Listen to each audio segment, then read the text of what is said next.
2026వ సంవత్సరంలో జనవరి నుంచి డిసెంబర్ వరకు మీన రాశిలో జన్మించినటువంటి వారికి ఏ విధంగా ఉండబోతుంది? గ్రహాలు అనుకూలమా ప్రతికూలమా? ఏ గ్రహాలు యోగిస్తాయి?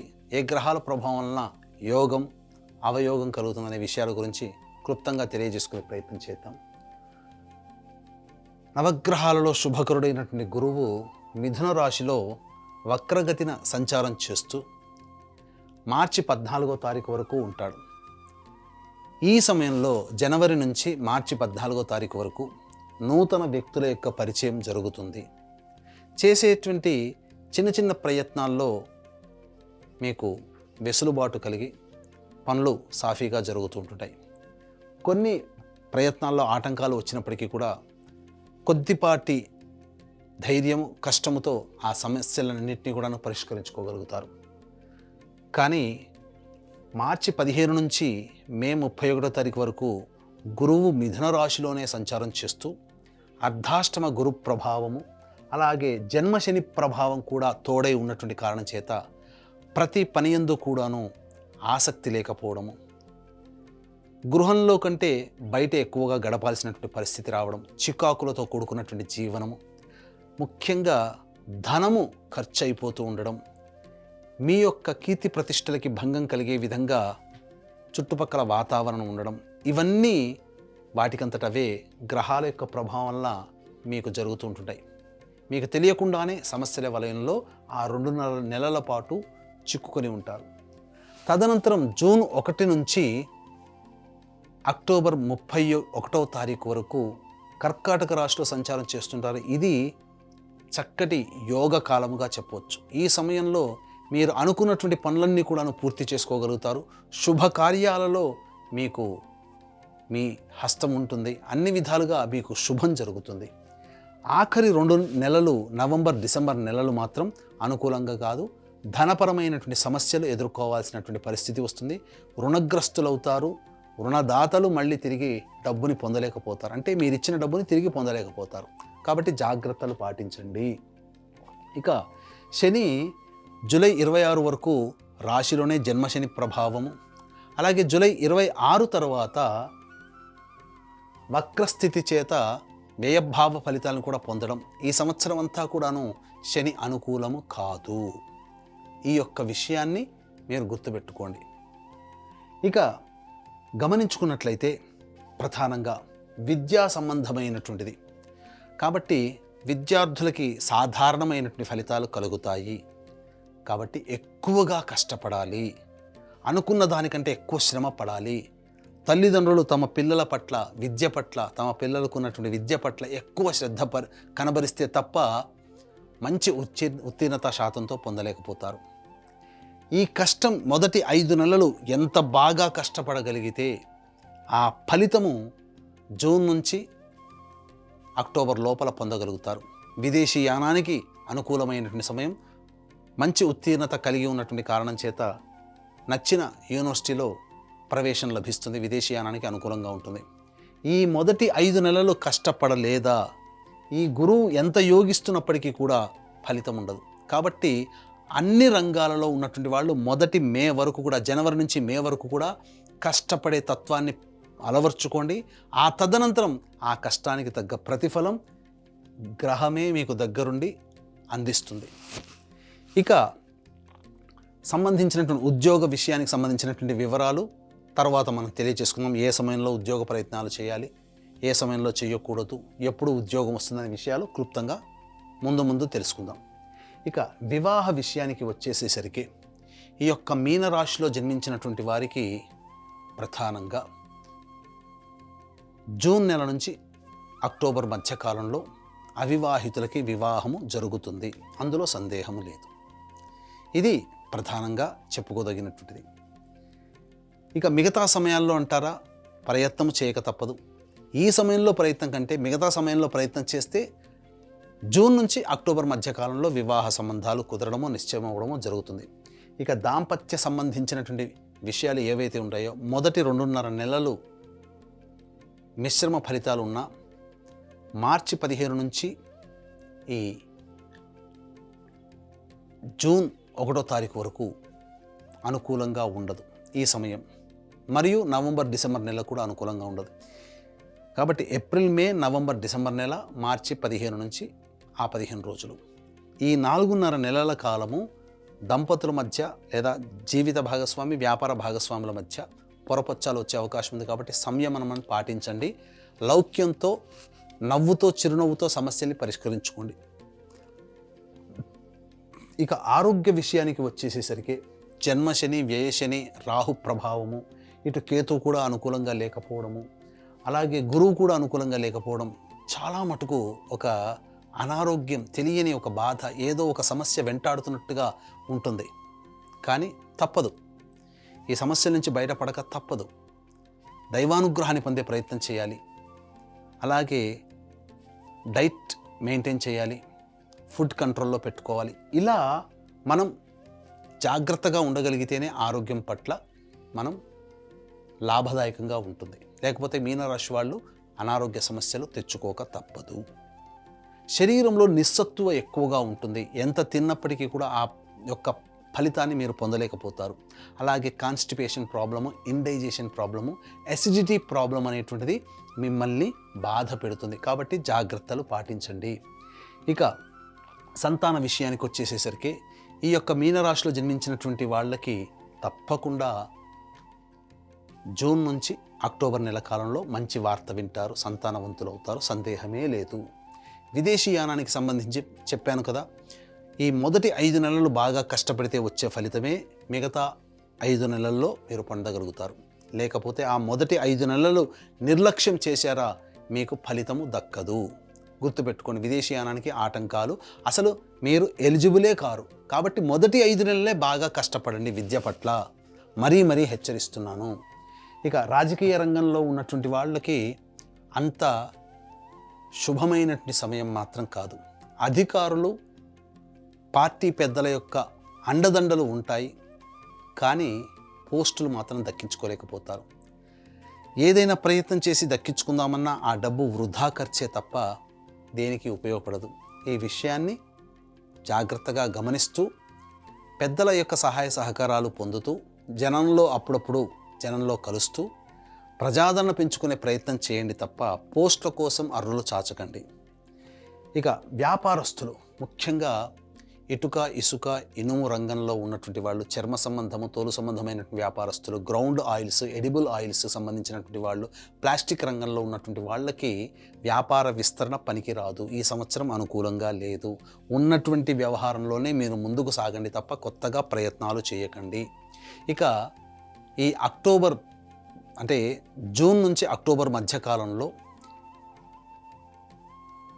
ఈ సంబంధించినటువంటి ఎఫ్ఎంసీజీ, హోటల్ మరియు రెస్టారెంట్, అలాగే tiffin centres, general stores, supermarkets, విద్యాలయాలు, కళాశాలలు, బంగారు వ్యాపారస్తులు, రోడ్ సైడ్ వెండర్సు, పికిల్స్ అమ్ముకునేటువంటి వాళ్ళు, అలాగే ఈ సంబంధించినటువంటి దైవ సంబంధమైన వృత్తులు, వ్యాపారాల్లో ఉన్నటువంటి వాళ్ళు, తీర్థయాత్రలు చేయించేటువంటి వాళ్ళు, వీళ్ళందరూ కూడా ఈ మీనరాశిలో జన్మించినటువంటి వాళ్ళు జూన్ నుంచి అక్టోబర్ మధ్యకాలంలో మీకు అధిక రాబడి ఉంటుంది. మిగతా సమయాలలో కష్టమే, డబ్బులు ఖర్చు అవుతాయి. కాబట్టి ఆచితూచి మీరు మీ యొక్క డబ్బుని వెచ్చించండి తప్ప వృధాగా పెట్టుబడులు మాత్రం పెట్టకండి. ఇది అనుకూలము కాదు. ఇక గమనించుకున్నట్లయితే కళారంగంలో ఉన్నటువంటి వాళ్ళకి అద్భుతమైనటువంటి ఫలితాలు రాబోతున్నాయి. ఎందుకనంటే ఈ యొక్క మీనరాశిలో జన్మించినటువంటి వాళ్ళకి కళారంగంలో వాళ్ళు అనగా సినిమా రంగము, serials, social media, electronic and printing media రంగంలో ఉన్నటువంటి వాళ్ళకి అద్భుతమైనటువంటి అవకాశాలు వస్తాయి. పేరు ప్రఖ్యాతులు పెరుగుతాయి. కానీ మిమ్మల్ని నమ్మించి మోసం చేసే వాళ్ళు ఉంటారు. అడ్వాన్సే ఇస్తారు తప్ప మిగతా బ్యాలెన్స్ ఇవ్వలేక ఎగ్గొడతారు. కాబట్టి డబ్బు విషయంలో జాగ్రత్త పడండి. పేరు కీర్తి విషయంలో మాత్రం ఢోకా లేదు అని చెప్పవచ్చు. ఇక ఈ యొక్క మీనరాశిలో జన్మించినటువంటి రైతులు ఎవరైతే ఉంటారో వాళ్ళు శాస్త్రీయమైనటువంటి సాధారణ పంటలు వేసుకోండి. కమర్షియల్ పంటల జోలికి వెళ్ళకండి. అన్ని విధాలుగా మీకు తెలిసినటువంటి పంటల్ని వేసుకోవడం ద్వారానే మీరు లాభపడతారు. అంతే తప్ప పులిని చూసి నక్క వాత పెట్టుకున్నట్లుగా వేరే వాళ్ళని మీరు అనుకరించకండి. తద్వారా మీకు నష్టమే. ఇక గమనించుకున్నట్లయితే ఈ యొక్క రాశిలో జన్మించినటువంటి స్త్రీలు ఇంతకు ముందు ఉన్నటువంటి దానికంటే కూడా కొనసాగింపు ఏమి గొప్పగా ఏమీ ఉండదు. అంటే పేరు ప్రఖ్యాతుల వ్యవహారంలో కావచ్చు, ఉద్యోగ వ్యాపారాల వ్యవహారంలో కావచ్చు, ఇతరత్ర ఏ వ్యవహారంలోనైనా కానీ సాధారణమైనటువంటి జీవన విధానమే తప్ప గొప్పగా మార్పు అంటూ ఈ మీనరాశిలో జన్మించినటువంటి స్త్రీలకి ఉండదు. పైపెచ్చు మీ సర్వీసును వాడుకొని మీకు సంబంధించినటువంటి విలువ ఇవ్వకపోవడమే జరుగుతుంది తప్ప మీకు ప్రతిఫలం అనేటువంటిది ఉండదు. అంతేకాకుండా డబ్బులు ఎవరికీ అప్పుగా ఇవ్వకండి. మీకు అచ్చిబాటు ఈ సంవత్సరం అనుకూలంగా లేదు, నష్టపోవడమే మీకు కలుగుతుంది. ఇక అన్నిటికంటే ముఖ్యంగా వివాహం కాని అమ్మాయిలకి వివాహము, సంతానవంతులు కాని అమ్మాయిలకి సంతానం కలగడం, ఇవన్నీ కూడా ఈ మీనరాశిలో జన్మించినటువంటి స్త్రీలు పొందగలుగుతారు. అయితే ఉద్యోగం చేస్తున్నటువంటి మహిళలు ఎవరైతే ఉంటారో, యువతులు ఎవరైతే ఉంటారో వాళ్ళు బాగా కష్టపడితే తప్ప ఫలితం పొందలేనటువంటిది. కావున అధికారుల మెప్పు కోసం ఎక్కువగా కష్టాలు పడాల్సినటువంటి పరిస్థితి ఈ మీనరాశిలో జన్మించినటువంటి మహిళలకి, స్త్రీలకి కలుగుతుంది అని చెప్పవచ్చు. ఇక ఉద్యోగ సంబంధంగా మనం ఇంతకుముందు చెప్పుకున్నాం. ఈ ఉద్యోగ సంబంధముగా ఏ సమయంలోనైతే చేస్తే బాగుంటుంది అనేటువంటి విషయాన్ని గనక మనం గమనించుకున్నట్లయితే, ప్రధానంగా ఈ మీనరాశిలో జన్మించినటువంటి వారు కొన్ని సమయాలు మాత్రం కీలకమైనటువంటి సమయము. ప్రధానంగా ఈ మీనరాశిలో జన్మించినటువంటి వారికి మే 15 నుంచి జూన్ 14వ తారీఖు వరకు అనుకూలమైన సమయము. ఇక తరువాత ఆగస్టు 17 నుంచి సెప్టెంబర్ 16 వరకు అనుకూలమైన సమయము. ఇక ఈ సంవత్సరం జనవరి 14 నుంచి ఫిబ్రవరి 12వ తారీఖు వరకు అనుకూలమైనటువంటి సమయము. ఈ సంవత్సరం డిసెంబర్ 16 నుంచి డిసెంబర్ ఆఖరు వరకు అనుకూలమైన సమయం. మళ్ళీ ఒకసారి చెబుతున్నానండి, మీనరాశిలో జన్మించినటువంటి వారికి జూన్ 15 నుంచి జూలై 15వ తారీఖు వరకు అనుకూలంగా ఉండేటువంటి సమయము. ఈ మీనరాశిలో జన్మించినటువంటి వారికి ఒక్క నిమిషం నాయన కట్ చేస్తావా. ఈ మీనరాశిలో జన్మించినటువంటి వారికి జూన్ 15 నుంచి జూలై 15వ తారీఖు వరకు అనుకూలంగా ఉండేటువంటి సమయము. ఇక ఆగస్టు 17వ తారీఖు నుంచి సెప్టెంబర్ 16వ తారీఖు వరకు అనుకూలంగా ఉండేటువంటి సమయం. ఇక ఈ సంవత్సరం డిసెంబర్ 16 నుంచి డిసెంబర్ 31వ తారీఖు వరకు, అలాగే ఈ సంవత్సరం జనవరి 14వ తారీఖు నుంచి ఫిబ్రవరి 12వ తారీఖు వరకు అనుకూలంగా ఉండేటువంటి సమయం. ఈ సమయంలో కనుక మీరు ఉద్యోగ ప్రయత్నాలు అనగా నిరుద్యోగస్తులకి ఉద్యోగం లభించడం, ఉద్యోగంలో ఉన్నటువంటి వాళ్ళకి ప్రమోషన్స్ రావడం, లేదా కొత్త సంస్థలలో ఉద్యోగం కోసం వెతుక్కోవాలనుకుంటే ఆ కొత్త సంస్థల్లో ఉద్యోగం రావడం, ఇవన్నీ కూడా జరిగిపోతాయి. మిగతా సమయంలో గనక చేసుకున్నట్లయితే ఆశించి భంగపడడం తప్ప వేరే ఇబ్బంది ఉండదు. కాబట్టి కష్టపడాల్సి వస్తుంది మిగతా సమయాల్లో. ఇక ఈ మీనరాశిలో జన్మించినటువంటి వారికి ప్రధానంగా అనవసరమైన ఖర్చులు మార్చి నెల వరకు ఉంటాయి. వృధా ప్రయాణాలు, కష్టాలు, ఆటంకాలు ఎక్కువగా ఉంటాయి. ఏప్రిల్ నెలలో ఈ యొక్క మీనరాశిలో జన్మించినటువంటి వారికి నేను గొప్ప ఒక అహంకారం కానీ, లేకపోతే ఎవరిని లెక్క చేయని తత్వం కానీ ఉండడం వల్ల చాలా నష్టపోతారు.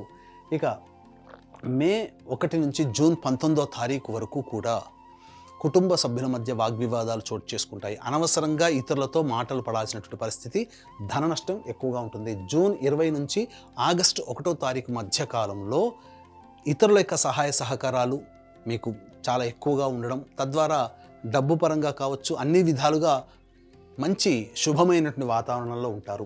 ఆగస్టు 2 నుంచి సెప్టెంబర్ 17వ తారీఖు వరకు ఉద్యోగ సందర్భంగా ఇబ్బందులు ఎదుర్కోవడం కానీ, తల్లిగారి ఆరోగ్యం పట్ల శ్రద్ధ వహించడం కానీ, వాహన ప్రమాదాలు చోటు చేసుకోవడం కానీ, లేకపోతే జీవిత భాగస్వామి, వ్యాపార భాగస్వాముల మధ్య ఇబ్బందులు కానీ, నష్టాలు కానీ జరుగుతాయి. ఇక సెప్టెంబర్ 18 నుంచి నవంబర్ 11వ తారీఖు వరకు కూడా అనుకూలమైనటువంటి సమయం, అన్ని విధాలుగా యోగదాయకంగా ఉంటుంది. నవంబర్ 12 నుంచి డిసెంబర్ వరకు కూడా జీవిత భాగస్వాములతో, వ్యాపార భాగస్వాములతో, ఎవరితో కలిసి పనిచేస్తున్నా వాళ్ళతో సమస్యలు అనేటువంటివి ఉంటాయి. ఇది ఈ యొక్క మీనరాశిలో జన్మించినటువంటి వారికి కలిగేటువంటిది.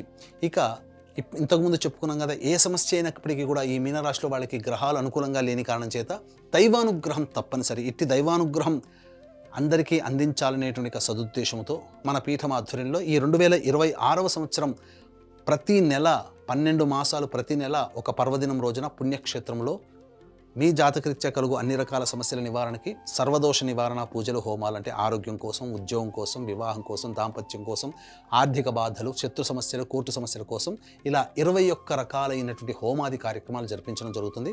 అవకాశం ఉన్న వాళ్ళు స్క్రీన్పై కనిపిస్తున్నటువంటి నెంబర్లకి కాంటాక్ట్ చేసి మీ గోత్రనామాదులు నమోదు చేసుకోవచ్చు. ఇక ఈ యొక్క వీక్షించేటువంటి ప్రేక్షకులు కూడా 2026 నుంచి ఒక నూతన శకానికి నాంది పలకబోతున్నాం. మన ఆధ్వర్యంలో సంకల్ప మందిర్ అనేటువంటిది ప్రారంభిస్తున్నాం. సోషల్ మీడియా అనగా యూట్యూబ్, ఇన్స్టా, ఫేస్బుక్లో మీకు ప్రతిరోజు కూడాను ఏ రోజుకు ఆ రోజు సంబంధించినటువంటి విశేషాలు, ధర్మ సంబంధమైనటువంటి నివృత్తులు, అలాగే జాతకపరమైనటువంటి సందేహాలకి సమాధానాలన్నీ కూడాను ఆ సోషల్ మీడియా ద్వారా మీకు అందించడం జరుగుతుంది. కాబట్టి వాటిని మీరు సబ్స్క్రైబ్ చేసుకొని ఫాలో అవ్వండి. ప్రతి విషయం కూడా మీకు అందుబాటులో వస్తుంది. ఇక ఇప్పుడు చెప్పినటువంటి జాతకరీత్యా ఉండేటువంటి సమస్యలకి సంబంధించినటువంటి అనగా ఇప్పుడు చెప్పినటువంటి వివరాల కంటే ఇంకా ఎక్కువగా సమస్యలు మీరు ఎదుర్కొంటున్నట్లయితే దగ్గరలోని మంచి ఉపాసన పరులైనటువంటి జ్యోతిష్యుల్ని సంప్రదించి వారి సలహాలు, సూచనలు పాటించండి. తప్పకుండా మెరుగైనటువంటి జీవితాన్ని పొందుతారని ఆశించవచ్చు.